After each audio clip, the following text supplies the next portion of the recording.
Void this season is absolutely incredible and is arguably my favorite subclass across every class in the game.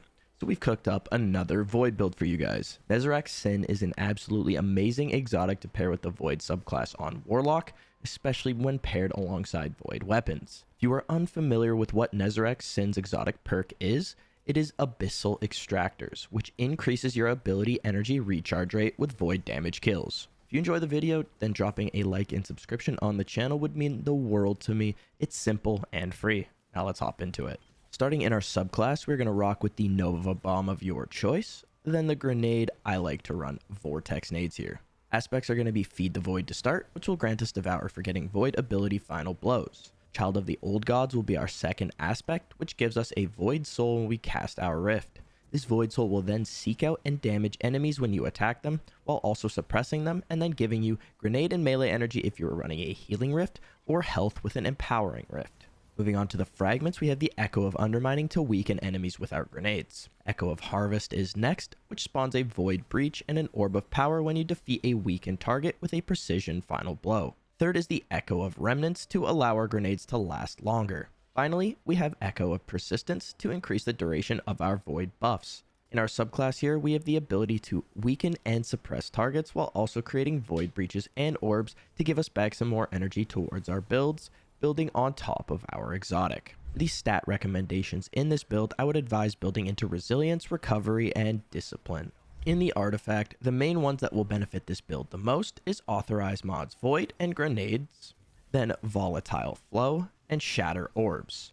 You could also grab Bricks from Beyond and Void Weapon Channeling if you'd like. When it comes to weapons to help build this loadout even more, I would go with as much Void weaponry as possible. A great exotic would be Wave Splitter, or even the new Deterministic Chaos, or if you were lucky enough to have it, Collective Obligation. Any Repulsor Brace weapon would also be a great call. In the kinetic slot, you could bring in an Osmosis weapon to get even more Void weapon damage, or just use whatever you'd like there. Now moving on over to the armor mods in this build. On the helmet, we're going to run a Dynamo, Ashes to Asset, as well as a Siphon mod. These will allow us to create a ton of orbs as well as get our super faster. On the gauntlets, we have Firepower, Bolstering Detonation, and an Impact Induction, which will allow us to create orbs with our grenades and then get our other abilities back faster. Our chest is going to have a Charged Up and then Resistance mods or Reserves mods. These will allow us to store a 4th armor charge as well as have some more resistance or ammo. On our legs, we are going to have an Innervation and then 2 Void Weapon Surges, so we can get more damage out of our Void weapons when we use them, as well as get grenade energy back from picking up an orb. Finally, our class item is going to have 2 bombers as well as a Reaper, so we can get grenade energy back and also spawn an orb after we get a kill after using our Rift. This build is actually a ton of fun to use, as are most Void builds in the game at the moment.